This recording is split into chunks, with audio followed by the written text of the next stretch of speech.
Govor u jezicima. Saznajte o čemu se radi.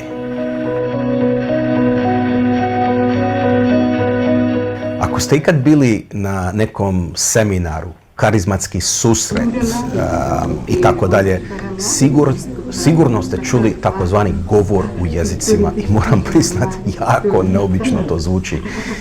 Želim prvo podijeliti moje svjedočanstvo. Ja sam duhovnik karizmatske molitvene zajednice Božje pobjede i kad sam došao kao studijski kapelan 2007. iz SAD-a, ta zajednica je već djelovala ovdje na Erunu i bio je jedan drugi svećenik koji je bio duhovnik i ja sam onako samo dolazio na njihove susrete, tamo nabacio bi oko da vidim šta se događa. Kad sam ja prvi put to čuo, ja sam rekao, luđaci, treba ih potjerati, ajme meni, šta je ovo?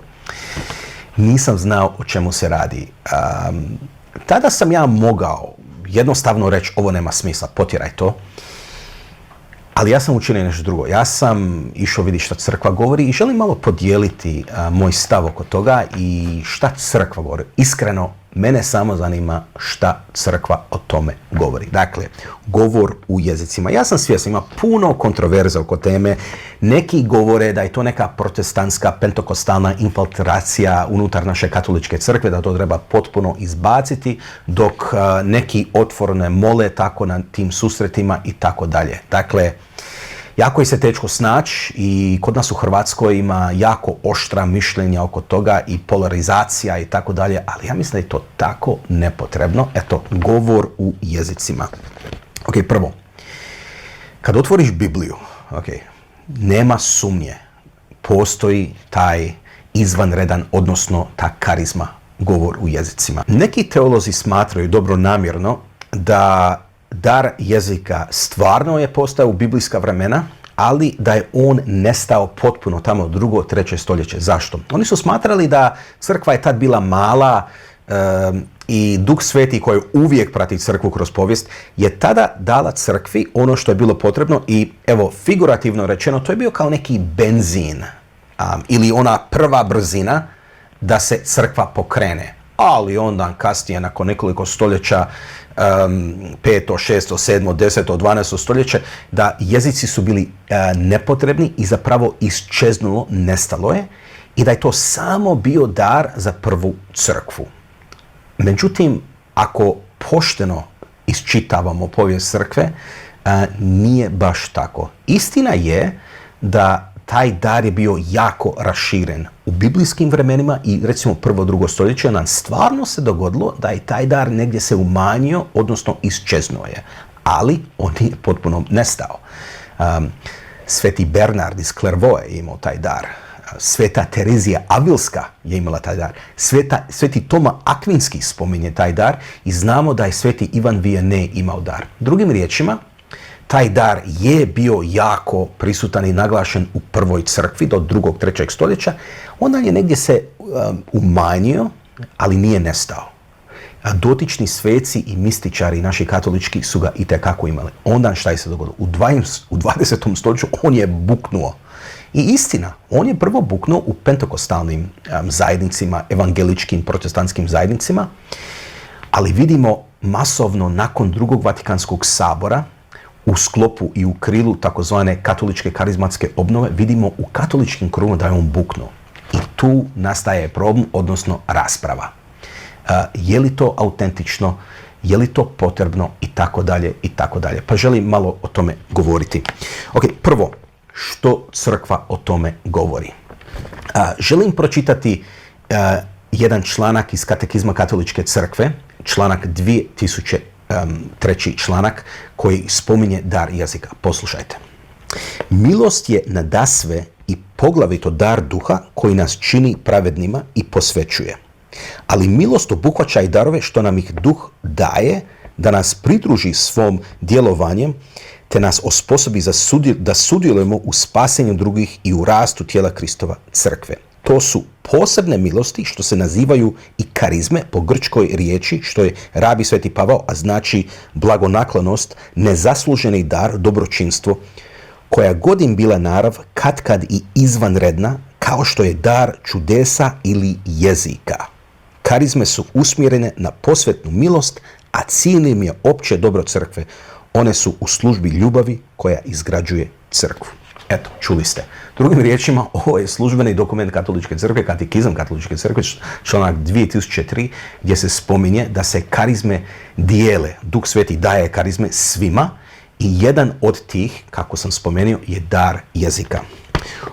Također, možda sam trebao početi s Biblijom, a tek onda katekizam, ali eto, ne mogu ne spomenuti. Svi mislite da ću ja reći djela apostolska, ali namjerno neću spomenuti to u detalju, nego prva Korinčanima 14. glava, cijelo poglavlje, skoro cijelo poglavlje, Sveti Pavao govori o daru jezika. I stvarno vam preporučujem da ga pročitate, cijelog. Ja ću samo nekoliko citata. Dakle, što Pavao govori? Prvo, Pavao spominje da postoji, Pavao se hvali da ga on ima, Pavao želi da svi to imaju, Pavao govori da je to za izgradnju osobe, dakle jednu osobu, tvoju osobnost.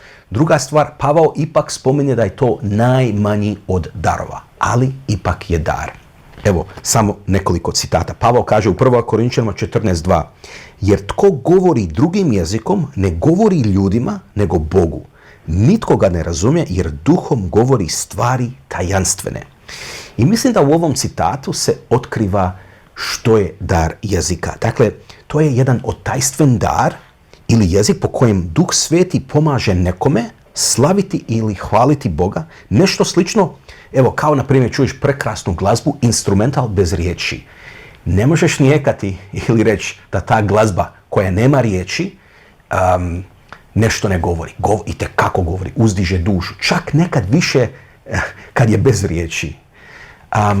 Dar jezika je kad Duh Sveti, evo, koju sliku bi koristio, izvlači iz tvog srca najdublje tvoje čežnje i izgovara. Ti daješ njemu zvuk, a Duh Sveti u neizrecivim uzdasima moli umjesto tebe, kako će Pavao reći u Rimljani 8. Evo, poslušajte.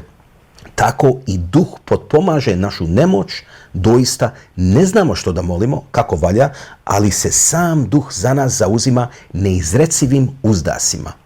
Dakle, neizrecivi uzdasi. Dakle, kao što sam rekao, Sveti Pavao se pohvalio da ima dar jezika, to je 1. Korinčanima 14.18. Ja bih rekao da je to dar preko kojeg mi izražavamo ljubav prema Bogu, koji čak nadilazi možda naš razum i vokabular. I to su i naše riječi koje mi možda sami nismo sposobni ni izreći, nego upravo to Duh moli umjesto nas u neizrecivim uzdasima. Na kraju, šta je mene usvojilo? Kad sam ja osobno vidio kako Papa Ivan Pavao II je jednom prilikom primio članove katoličke karizmatske obnove u Vatikanskim vrtovima i oni su zajedno, on imao govor, malo su molili i najedanput Ivan Pavao II je samo zastao i ti silni broj ljudi, stotine ih je bilo, zajedno, jednim glasom su molili u jezicima. I kad sam ja vidio onu facu koju Ivan Pavao II napravio, kako on prima tu molitvu, ja sam bio u šoku. To sam davno pogledao, ja nisam mogao vjerovati šta ja gledam. Onda sam uživo vidio kako Papa Franjo u Rimu, ja sam bio na tom susretu, kako ti karizmatici su molili u jezicima i kako Papa Franjo je primio tu molitvu, mene je to usvojilo. Dakle, Bogu hvala što Duh Sveti još uvijek djeluje u našoj crkvi. I kako jedan moj duhovnik je jednom meni prilikom rekao, gle, ako ti pomaže u molitvi, ako te približava Bogu, onda moli u jezicima, čini to. I šta bi još rekao na kraju, mislim da nemamo pravo odbaciti ono što crkva nije odbacila, osudila, nego Bogu hvala što majka crkva je tako široko grudna da ona to priznaje, potiče i podržava. Mislim da je jako dobro da se to gaji u jednoj molitvenoj zajednici i ako netko stvarno je razvio taj dar ili otkrio taj dar, da to dijeli sa svojim duhovnikom. I Pavao će spomenuti, ali možda će to biti tema za drugi video, o tumačenju jezika, gdje čudesnim putem, nadnaravnim putem dobijemo interpretaciju, odnosno tumačenje tog jezika. Zato ja mislim da taj dar se treba razvijati u jednoj zajednici, ali kako Pavao kaže, to je jedini dar, jedina karizma koja nije dana izričito za izgradnju crkve, koliko za svoju osobu. Jer ja bih rekao da je to izravan odnos sa Bogom u neizrecivim uzasima. Jer nekad mi stvarno ne znamo izreći tu molitvu, nego Duh izvlači to iz nas i Duh moli umjesto nas. Evo, Bog vas blagoslovio.